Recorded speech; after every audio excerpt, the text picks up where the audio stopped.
اللہ اکبر اللہ اکبر لا الہ الا اللہ واللہ اکبر اللہ اکبر وللہ الحمد۔ الحمد للہ رب العالمین والصلاة والسلام علی سید الانبیاء والمرسلین، اما بعد فاعوذ باللہ من الشیطان الرجیم، بسم اللہ الرحمن الرحیم۔ الفرقان نیٹ ورک کے تحت پروگرام مسائل قربانی کے ساتھ آپ کی خدمت میں ہم حاضر ہیں، اور جیسا کہ تسلسل کے ساتھ آپ دیکھ ہی رہے ہیں کہ پروگرام قربانی اور اس سے متعلقہ ضروری احکامات آپ کی خدمت میں پیش کیے جا رہے ہیں، اور یہ اس لیے ہے کہ قربانی یہ تقرب الی اللہ کا ذریعہ ہے، اور یہ انتہائی ضروری شے ہے کہ ہم جو کام کر رہے ہیں اللہ کو راضی کرنے کے لیے اس سے متعلقہ ضروری معلومات حاصل کریں۔ آج ہم جانوروں کی عمریں اور کون سے جانور قربانی کے لیے ہم شرعی طور پر استعمال کرتے ہیں ان سے متعلق مسائل بیان کریں گے۔ دیکھیے، جب بھی کوئی شخص قربانی کرنا چاہتا ہے تو اس کے لیے ضروری ہے کہ وہ ان تین ہی جانوروں میں سے کسی ایک کا انتخاب کرے، جن میں اونٹ، جب اونٹ کہتے ہیں تو اس کے ساتھ اس کی مؤنث اونٹنی بھی شامل ہے، اور یہ بھی بات عام ہے کہ وہ اونٹ چاہے ایک کوہن والا ہو یا دو کوہن کا ہو۔ دوسرا جانور گائے ہے۔ گائے کہنے کا مطلب یہ ہے کہ اس کے ساتھ اس کے جتنے بھی خاندان والے یا شراکت دار ہیں، بیل، بھینس، بھینسا وغیرہ وغیرہ، یہ تمام شرعی طور پر قربانی کے لیے قابل قبول ہیں۔ تیسرا جانور وہ بکری ہے، اور بکری کے ساتھ اس کی دیگر اصناف بکرا، مینڈھا، دمبا، بھیڑ، ناکے بھیڑیا، یہ قربانی کے لیے ہم پیش کر سکتے ہیں اللہ کی بارگاہ میں، اور ان جانوروں کی قربانی کی جا سکتی ہے۔ اگر کوئی یہ سوچے کہ چونکہ یہ چوپائے ہیں، اونٹ، گائے، بکری، لہٰذا اگر ہم چاہیں تو خرگوش کی قربانی کر لیں، یا ان ایام میں مرغی کو ذبح کر کے یہ ثواب حاصل کر لیں، تو یاد رکھیے یہ جانور من جانب شریعت مقرر ہیں۔ ہم ان تین کے علاوہ کسی اور جانور کو ان ایام میں قربانی کے طور پر ذبح نہیں کر سکتے، اور جو ہم پر ایک واجب تھا وہ واجب ان کے علاوہ کسی اور جانور کو ذبح کرنے سے یا قربان کرنے سے ہرگز ساقط نہیں ہوگا۔ دوسرا مسئلہ کہ جانور یہ جو قربانی کے مخصوص ہیں ان کی عمریں کیا ہو، یہ بہت ہی اہم مسئلہ ہے۔ اگر کوئی شخص اونٹ ذبح کرنا چاہتا ہے تو اس کے لیے لازم ہے کہ وہ اونٹ کم از کم 5 سال کا ہو۔ اگر وہ 5 سال سے چند دن یا چند ماہ، چند ہفتے بھی کم ہوا تو وہ شرعی طور پر قربانی کے لیے ہرگز قبول نہیں ہوگا، اور اس کی قربانی شرعاً قربانی تصور نہیں کی جائے گی۔ لہٰذا یہ خوب تحقیق کر لی جائے کہ یہ قربانی کے قابل ہے یا نہیں، عمر کے اعتبار سے 5 سال کا ہو گیا یا نہیں۔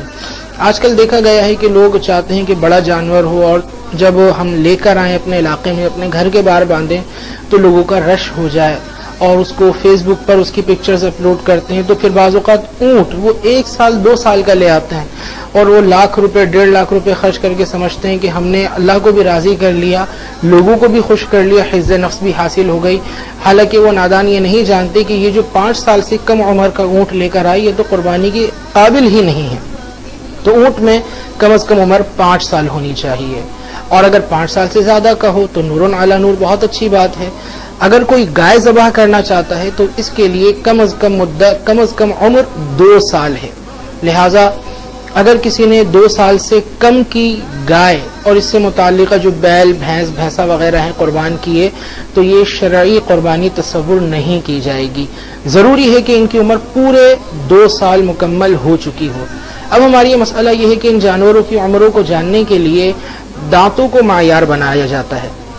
مثلا اونٹ 5 سال کا ہوگا تو کہتے ہیں اس کی پہچان کے لیے دانت ضروری ہیں، اور دانت کو معیار بناتے ہیں۔ اسی طرح گائے، اس کے 2 سال کو جاننے کے لیے، اس مدت تک پہنچ گئی ہے، اس معلومات کے لیے دانتوں کو معیار بنایا جاتا ہے۔ تو یاد رکھیے شریعت نے دانتوں کا ہمیں کوئی تصور فراہم نہیں کیا۔ بعض اوقات ایسا ہوتا ہے جس طرح انسان ہیں، اور ہم دیکھتے ہیں کہ بچوں کے دانت کچھ تاخیر سے اور کچھ کے جلد نکل آتے ہیں۔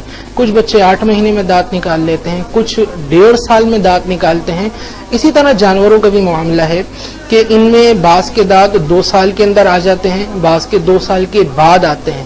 یہ جو ہماری یہ مشہور ہے کہ جو جانور کھیرا ہے اس کی قربانی نہیں ہوگی، اور کھیرے سے مراد یہ ہوتا ہے کہ اب اس کے وہ دانت نہیں آئے کہ جو اس کی عمر تک پہنچنے کے لیے معیار ثابت ہوتے ہیں. تو یاد رکھیے دانتوں کے چکر میں نہ پڑیں. جو بیچنے والا بیوپاری ہے اس سے معلوم کریں اس کی عمر 2 سال ہو گئی ہے یا نہیں. اب اس میں مسئلہ یہ ہے کہ وہ جو شخص بیچنے والا ہے اس کے قول پر اعتماد کریں یا نہیں. وہ تو اپنا مال بیچنے کے لیے کہے گا بھائی اس کی عمر 2 نہیں 3 سال ہو گئی ہے، یہ قربانی کے قابل ہے. یہ ممکن ہے کوئی نادان جاہل ہو، وہ کہے عمر کی کیا ضرورت، جانور دیکھنا چاہیے.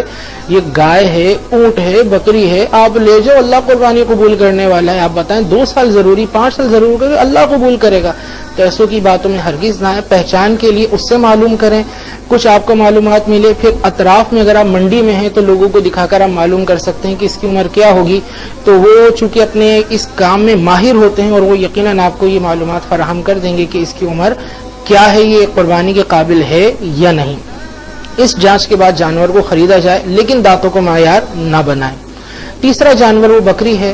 بکری میں کم از کم مدت 1 سال ہونا چاہیے، اور بکری کے ساتھ پھر بکرا جیسا کہ ہم نے بیان کیا، مینڈھا وغیرہ یہ سب شامل ہیں. لیکن دمبا اور بھیڑ وغیرہ اس کے اندر شریعت نے اجازت دی. اگر یہ 6 ماہ کا بھی ہو اور دور سے دیکھنے میں یہ سال بھر کا معلوم ہوتا ہو، اس بنا پر کہ یہ فربا ہو، سال بھر والے جانور کی طرح تندرست و توانا ہو، تو پھر اس 6 ماہ کے دمبے یا مینڈے وغیرہ کی بھی قربانی کی جا سکتی ہے. لیکن اگر کوئی بکری ذبح کرنا چاہتا ہے تو اس کے لیے پورے 1 سال کی عمر ہی درکار ہے. اب بعض اوقات معاشرے میں یہ بھی سننے میں آتا ہے کہ قربانی کے ایام میں اتنے مسلمان جانور ذبح کر رہے ہیں، گوشت تقسیم ہو رہا ہے. کوئی مسلمان ایسا بھی ہے کہ جس کو رقم کی ضرورت ہے، کچھ بچیاں ایسی ہیں جن کی شادی ہونے والی ہے، انہیں جہیز کی ضرورت ہے، ان کے نکاح کے انتظامات ان کے والدین کو کرنا ہے، اس کے لیے مال نہیں ہے. تو کتنا ہی اچھا ہو کہ ہم قربانی کی بجائے یہ رقم، بالفرض ہم 5 لاکھ کا جانور لا رہے ہیں، 10 لاکھ کا جانور لا رہے ہیں، تو یہ رقم ہم کسی غریب کو دے دیں، کسی غریب کی مالی امداد کر دیں. تو یاد رکھیے یہ جو ایک سوچ ہے یہ ایک ذاتی سوچ ہے. ہم نے اس سوچ پر شرعی حکم کو ترجیح دینی ہے. اللہ کے نبی صلی اللہ علیہ وسلم کا فرمان طبرانی، ترمذی، ابو داؤد اور دیگر کتب حدیث میں موجود ہے کہ عید قرباں کے روز اللہ کی بارگاہ میں سب سے پیارا روپیہ وہ ہوتا ہے جو قربانی کے لیے خرچ کیا جاتا ہے. تو سید عالم صلی اللہ علیہ وسلم اس مال کی مدح فرما رہے ہیں اور اس مال کو اللہ کی بارگاہ میں سب سے پسندیدہ قرار دے رہے ہیں جو قربانی میں خرچ ہوگا. اب ہم اپنی طرف سے سوچیں نہیں ہم کسی کی شادی کے لیے، جہیز کے لیے، علاج کے لیے، تعلیم کے لیے مال دیں گے تو یہ محبوب ہوگا اور یہ ہمارے محبوب ہونے کا ذریعہ بن سکتا ہے. تو یاد رکھیے یہ ہماری ایک ذاتی فکر تو ہو سکتی ہے، اس کا شریعت سے تعلق نہیں. ہاں اگر اللہ نے توفیق دی ہے تو انسان قربانی بھی کرے اور اپنے دیگر مال سے جو صاف ستھرا پاکیزہ مال ہے اس سے غربا کی خدمت کرے، ان پر مال تصدق کرے.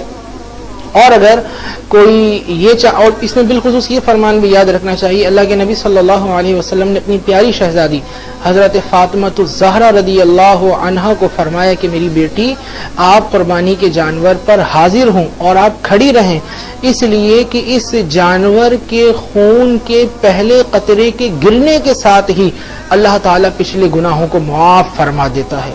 کتنی عظیم بشارت ہے.